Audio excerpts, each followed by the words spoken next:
Oi, eu sou a Joana, esse aqui é o Universo Fangirl e hoje a gente vai falar sobre Fullmetal Alchemist.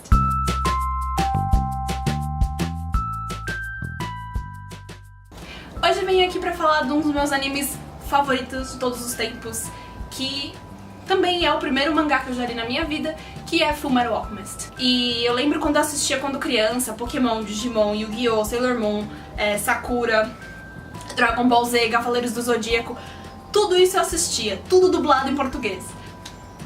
Eu fui recebendo várias dicas de vários amigos falando: você devia ver Fullmetal Alchemist Brotherhood, você devia assistir, você devia ler, até que minha prima falou assim: leia. E eu confiei na minha prima e fui ler. Fullmetal Alchemist é um mangá criado pela mangaka Hiromu Arakawa. Ele foi lançado lá no Japão em 2001. Existem duas versões do anime, a de 2003 e a de 2009. A de 2003, ela foi lançada enquanto o mangá ainda estava sendo escrito. Então o que aconteceu? Chega um ponto da história onde o mangá e esse anime se divergem. Então quem fez esse anime acabou criando sua própria versão do final da história e ele é bastante diferente. Já o Brotherhood, que é a versão de 2009, ela é extremamente fiel ao mangá. Então, se às vezes você não tem acesso ao mangá e quiser conhecer essa história, mais fiel é o Brotherhood, mas também vale a pena checar a outra versão de 2003. E esse mangá já vendeu mais de 70 milhões de cópias no mundo todo. E o anime Brotherhood já foi votado diversas vezes como um dos melhores animes de todos os tempos. E do que se trata a história? Em primeiro lugar, a ambientação dela é pós-revolução industrial. E você vai lendo o mangá e assistindo o anime, eu tenho a impressão de que eu tô numa cidade europeia em 1910. E além do setup europeu em 1910, existe o lado da alquimia.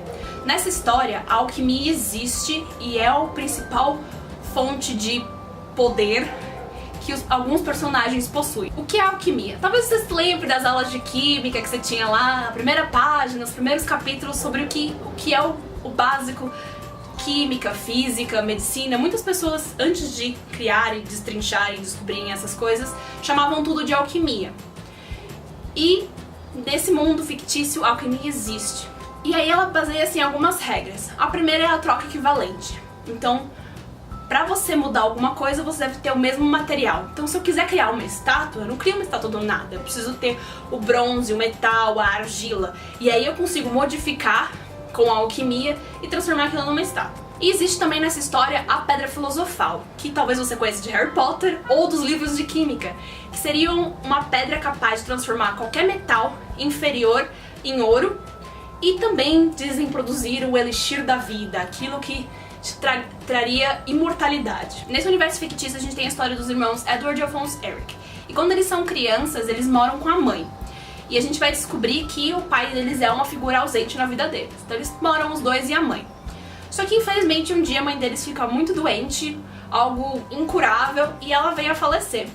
E aí esses meninos viviam mexendo no escritório do pai, e o pai mexia com a alquimia. E eles passam a estudar por conta própria, lendo os livros do pai, e eles começam a fazer alquimia. Então eles pegam um pedaço de madeira e transformam no cavalinho, e aí a mãe deles fica muito feliz.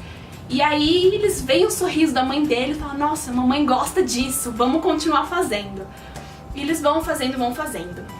E aí no dia que a mãe deles morre, eles lembram que eles leram em algum lugar que existe algo chamado transmutação humana, que seria basicamente trazer alguém de volta do mundo dos mortos. Eles pegam uns livros, tem um círculo de transmutação, eles fazem e eles falam: beleza, a gente usa a madeira e cria um cavalinho de madeira. Então o que a gente precisa para criar um ser humano? E eles vão atrás de listar todos os componentes de um ser humano. Busca ferro, cálcio, tudo. Eles são duas crianças gênios, gente, você tá entendendo? Botam tudo num balde no meio desse círculo de transmutação. E durante esse processo de tentar trazer a mãe deles de volta, as coisas não muito certo. E aí o Edward acaba perdendo a perna esquerda e o braço direito dele, e enquanto o Alphonse perde o corpo inteiro dele. Mas o Edward é capaz de trazer a alma dele de volta e aprisionar numa armadura de ferro. E é engraçado porque você vê o Edward, que é mais velho que o Alphonse, mas ele é essa criança pequenininha, e o irmão dele, que é mais novo, é uma armadura desse tamanho, assim. Depois desse acontecimento, eles são acolhidos pela avó Pinako, que cuida da Winry, que é a melhor amiga deles de infância. E aí ele lê sobre a Pedra Filosofal. Então se ela é capaz de de todas as coisas mais incríveis, e isso é possível, talvez seja possível eles recuperarem seus corpos. Então ele se associa ao exército, que possui vários alquimistas que fazem serviços para o exército, e ele resolve se aliar a eles para conseguir ter mais conhecimento, mais acesso às bibliotecas de todos os lugares desse país, para tentar conseguir o corpo dele e do irmão de volta. E antes de se juntar ao exército, com a ajuda da Pinnacle e da Winry, elas criam pro Ed um braço e uma perna de metal, que eles chamam de Automation, que são peças que foram criadas para pessoas que perderam membros em guerras, em acidentes, então não é incomum. Várias pessoas durante a série possuem partes do seu corpo de metal. Quando você entra pro exército, quando você é um alquimista do exército, você ganha um título. E o Edward é chamado de Full Metal Alchemist, que é o nome do anime, que é um alquimista de aço. Então, esse é o nome dele. E todo mundo acha, então fala assim, somos alquimistas, tá lá uma armadura desse tamanho, a criança. Aí fala assim, nossa, alquimista de aço, deve ser você. E todo mundo olha pro Alfonso, porque ele é literalmente uma pessoa numa armadura. Aí ele fica tipo, não, é o meu irmão. Aí todo mundo fala assim, esse cara é baixinho, e aí ele fica revoltado e grita com todo mundo. Esse é o plot principal da série, esses dois irmãos em busca da Pedra Filosofal, em busca de recuperar os seus próprios corpos. Mas a série ela vai tratar de assuntos sérios e importantes. Eles moram nesse país que se chama Mestres, e esse país está em guerra com países vizinhos, então existem capítulos dedicados no mangá só pra contar o que foi essa guerra, que acontece antes do Edward e o Alfonso perderem sua mãe. Então você tá lidando com a guerra, você tá lidando com discriminação, você tá lidando com esse povo. Ele é pior que a gente, ele não é tão bom quanto a gente é melhor. E o povo de Amestres é conhecido por ser branco, dos olhos claros e loiro, que é o Edward. Então existe essa representação, essa idealização ariana. Então você vai lidar com a guerra, você vai lidar com discriminação, você vai lidar com conflitos, com preconceito. E são temas atuais. O sistema desse país é militar, então existe uma ganância ali de quem vai subir. Eu vou ser general, eu vou ser coronel, eu vou ser o líder dessa nação. Tanto que o líder da nação eles chamam de Führer, sem falar alemão, que era o título que o Hitler tinha. Porque os alquimistas são o mais próximo dos cientistas que a gente tem nesse universo. Então, muita gente chama os alquimistas que trabalham pro exército de cães do exército.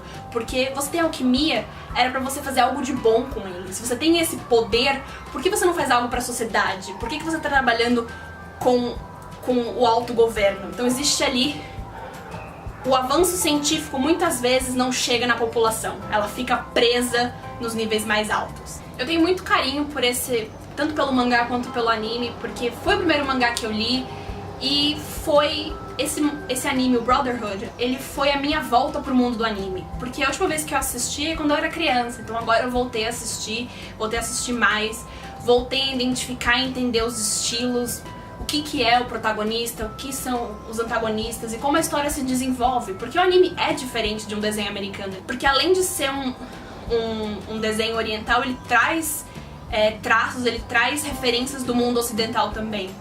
Então, seja na escolha da autora de dar nomes baseados nomes de pessoas europeias, ela tirou os nomes de lá. Seja, mesmo assim, trazer elementos no shintoísmo, trazer elementos do budismo para a história dela. Então ela não foi buscar só na cultura japonesa, ela foi buscar em outros lugares. Então eu acho isso muito bacana. É uma história muito rica, os personagens todos são muito bem desenvolvidos. Assim, cosplay até 2030. Outra coisa que eles lidam, que é, tentando evitar spoilers aqui, mas é com os 7 pecados capitais. Existem personagens que são a personificação dos 7 pecados. E acho que até onde o ser humano vai por conhecimento, com a ganância e por buscar ser um ser humano perfeito. Se você gosta de história, se você gosta de guerra, se você gosta de discussões políticas, ética, moral, até onde vai a ciência, até onde vai o governo, todas perguntas como essa, eu acho que você vai gostar bastante dessa série. Recomendo ler ou assistir o anime. Tanto a versão de 2003 quanto a de 2009 estão na Netflix. E a JBC é quem lança o mangá, ela tá lançando aí, então você pode comprar nas bancas, nas livrarias. E bem, se você gostou desse vídeo, não deixa de se inscrever, clica aqui embaixo, clica no sininho que daí você vai ser notificado toda vez que eu postar um vídeo novo.